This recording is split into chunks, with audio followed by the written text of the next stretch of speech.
What's going on, folks? Welcome to Stu's Garage. We got some cool things going on today. As you all will know by now, the LS is getting ready to go into the car. Today we're going to be doing a couple of things for prep work. The main thing that we're going to be working on is the M3 dash install. But before we get to that, I wanted to show you guys this shirt off of teespring.com. A good buddy of mine is producing these. So these are not affiliated with Premium Fuel Magazine or the Drift Fox. I do not make them. But like I said, he was nice enough to do the design for me, and I'm going to put his website in the description so that you can go and get yourself your own Drift Fox shirt and help him out. So, back to the build. Here's what we got going on today. Okay, so before the motor goes into the car, a couple of things have to happen. And so pretty much we're not only doing this M3 dashboard for aesthetics, but we're doing it for ease of use. So this dash is a little bit smaller. It allows a little bit more space inside the cabin underneath the dash where I'll be able to actually reach the electronics and do things and install things and fix things that break. So there's a plus for that all around. Plus, once it goes up in the corners, there's actually gaps here where bars can actually go through for a cage if I decide to finish up the cage. So there's a lot of reasons why I wanted to do this dash. Next up, we've got the Android powered gauge cluster, which is signaled through this Bluetooth adapter, which comes through my ECU. So we're going to be doing a power source for this, the power source for that. This switch panel here is from a guy called the 12 volt guy, which I'll put his website and the link as well. This is a really cool panel. They do make some on eBay. This panel right here is probably like $20 more than the eBay one, and it's way cooler. It's way better quality, and you can see all the switches and stuff. These things are handmade, but you can order these things for no extra cost with custom engravings. I only got the ignition engraving because I didn't really know what I wanted to put here, but these switches, they light up when you turn them on. I don't even know what all I'm going to have wired to these switches, but that brings me to another thing. The last thing that's going to happen before the motor goes in is we're going to install this electric power steering pump, but more on that later. And one last thing before we get started, I wanted to show you guys an update on the relay board that I made, which is also going to go in conjunction with the dash in order to make my electronics more simple and more universal. I've got the 10 relay board, which 10 is overkill. I don't need 10, but if it's there if I need it. Last time you guys saw me, I had all the grounds running down through here to a hole. Somebody suggested that they should be ground to chassis, or they should have a more solid ground than just tying them all into one wire like I had planned on doing. And another person suggested that I drill holes in it to make it a little bit more aesthetic. So thank you guys for your suggestions. I do read all of these comments. So what the back side of this looks like now is all of my ground wires are going to this ground terminal here, which I picked up from Home Depot for like $4. And then they all connect to this 2-gauge battery cable. So that's going to go directly to the ground, and I shouldn't have any ground issues. As far as these white wires go, I haven't clipped them just because I might need one or two of them. So I'd rather have it and not need it. But generally, if you watch my video on how this thing is constructed, generally you shouldn't need this last white wire. And I forgot what number it is on the relay. So with all that being said, let's begin by pulling out the interior of the Drift Fox. So the way we're going to tackle this is we're going to pull out the seats. We're going to take off my e-brake handle. Then we're going to start with the top of the dash, and then we're going to pull out the radio, the glove box, and then we're going to start disconnecting the dash, the speakers, and all of those things like that. I would love to go into detail about that, but it's really not necessary because I believe it's late model restoration. They have an amazing video that shows you exactly how to pull your dash down. If you go and look up the DIY for the heater core, it tells you exactly what you need to do, every single screw location to pull out the dash, and I can't really show you better than what they can. So if you're really interested in how to pull your dash down, definitely check out the LMR video, and I'll post a link to their video as well in the description. So let's go ahead and get to it.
Alright folks, as you just saw, we pulled out the dash to reveal this wiring nightmare.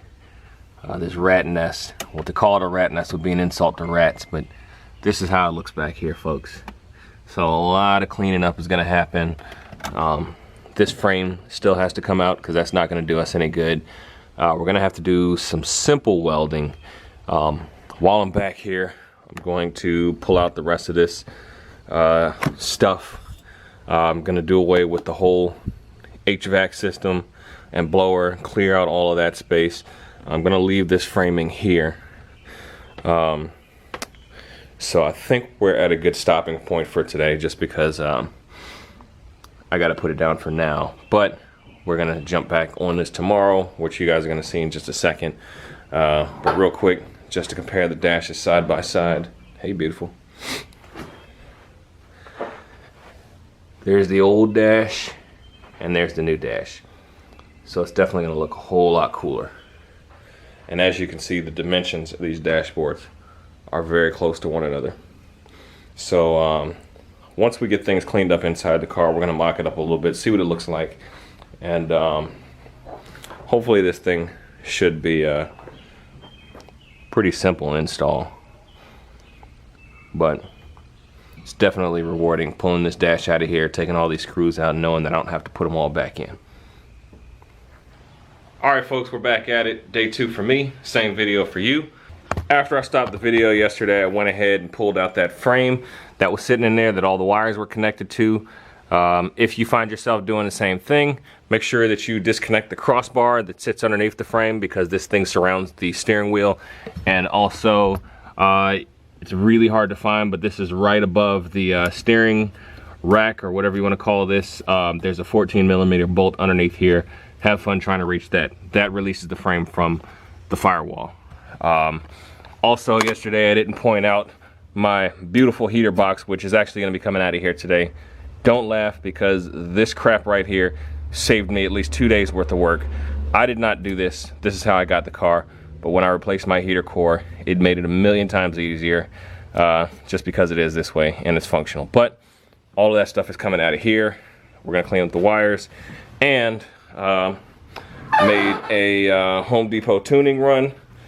And we've got, I don't know, this is like 5 feet of square tube right here, and some of this stuff here that we're gonna use to make brackets out of to get this dash mounted up in there. Alright folks, so Aleem is here. That's how you know things are getting serious. Couple of other things I wanted to point out. This back here is your clutch quadrant. So another bonus for me, this has been upgraded in my car, but that's way back behind the steering column, as you can see, and just a few other things. So I definitely encourage, you know, if you're thinking about taking your car apart and you don't know where stuff is, definitely go to a junkyard and take one of those cars apart first, see what stuff looks like behind the dash, because that's kind of how I got an idea of what to do over here. But yep, so next up, like I said, we're going to be pulling out the heater box. There's a couple of bolts underneath the hood, which you can see yourself if you look for them, and continue ripping things out.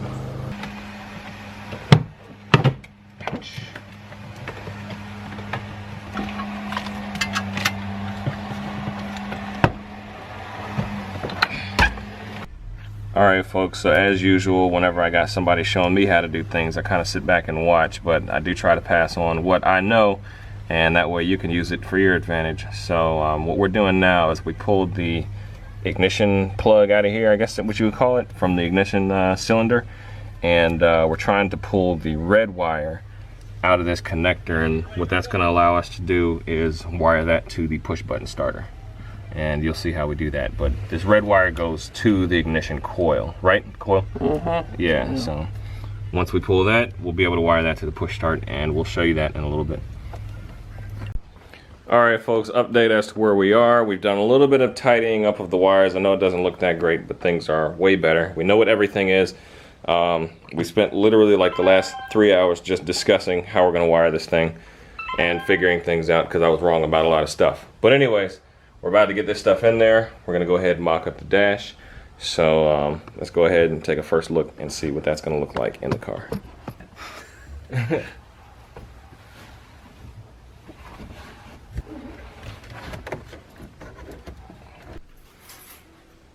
Alright folks, it's the end of day 2, and I know to you it's not really looking much different from how we started, but trust me, a lot of progress has gotten done in here. I thought that the dash would be in and we'd just be cleaning it up after this point, but pretty much we spent most of the day just talking about wiring, cleaning up a whole lot of stuff, and just making things nice and neat. So of course this isn't the final position for everything, but what we've got here, and I guess Liam's going to demonstrate. We've got the switch panel installed, so when you turn the key, obviously that unlocks the column and that allows power to go through. You flip the arm switch, and as you can hear, the fuel pump and everything comes on. There's my fans there with the light. There's the fire button. So I'm officially full race car. So next time when we come back to this, you'll see me actually trying to frame out and figure out how to actually get that in here, because it's not as easy as I thought it would be. It does fit, but it's not going to be easy. So catch you in a couple of seconds. Alright folks, it's day 3 on this swap. So a couple of the things I've been working on since we left off. I kind of made sense of the wires and stuff in here, cleaned it up a little bit more. Tied some things up that are going to be pushed out of the way once I put the dashboard in here. I just posted the video from the motor swap reveal, and reading some of you guys' comments is hilarious. I actually had one guy that actually went and disliked all of my videos, so talk about time and effort. But anyways, the motor's sitting over there, if you can see it, and it is going in here, and that's that.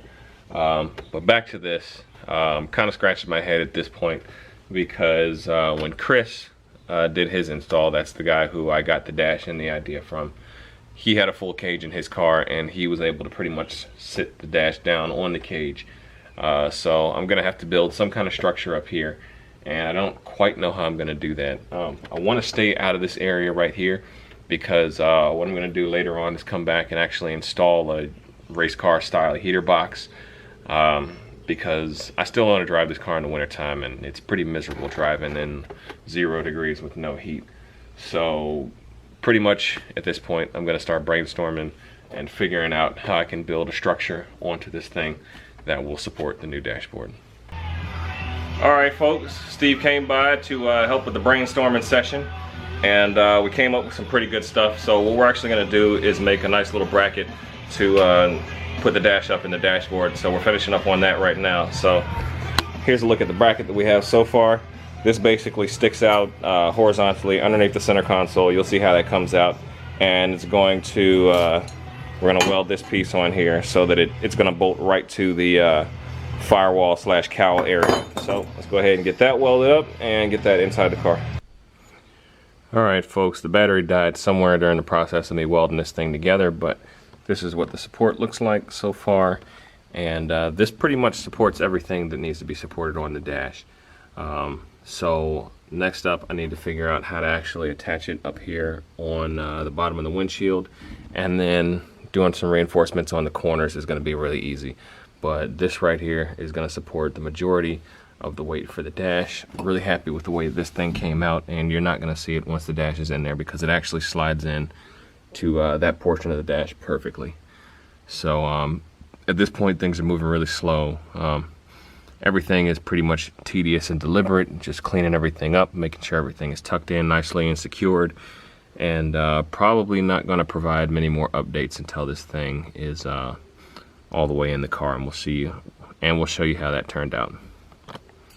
Alright folks, it's about 2 a.m. It's been a long night, and I'm just going to go ahead and call it finished. And it's not quite done. There's a few little details that I don't really feel the need in showing you guys, because it's just a lot of small stuff, a lot of cleanup, patching up the holes in the firewall, tucking more wires, putting things away like my fuse box that I have randomly hanging here. So it's just a lot of tidying up that I need to do. But as far as the install goes, I'm just going to go ahead and call it finished. Another thing, we're going to have to adjust my hydraulic e-brake, and a lot of little stuff that I'm probably just going to do over the next couple of weeks, because I'm kind of exhausted working on this right now. But as far as the install goes, I'm really happy with the end result. Sorry it's a little bit dark in here for you guys, but Just gonna go ahead and show you what I've done with this thing. So the fuse panel that you guys saw me do before, we ended up not using that, so I'm a little bit disappointed, but there was really no point. We've got all the fuses running through here, and the only extra relay that we needed is for something that you guys are going to see a little bit later on. So there was no need for all those relays. I don't know. It was a cool project, but I don't need it. So what we've got here is okay, so this switch here powers my whole dash. So when I flip this on, actually no, that one powers the radio. I have to remember my switches, but that gives power to the radio. This one here gives power to the dash, which I'm running Shadow Dash. So that's what Shadow Dash looks like, and that's by Bluetooth, by way of my Megasquirt 3 ECU, which I will be sticking with. And of course, the cool stuff, the cool race car stuff is, you know, you turn this on, and that gets your fuel pump going and your ECU and all that good stuff. And the screeching that you hear is because the thing is telling me that there's an airbag malfunction, which is another thing I'm gonna have to address because I unplugged my gauges. But my favorite button of all is start button. So that's pretty much it for the install, folks. Oh,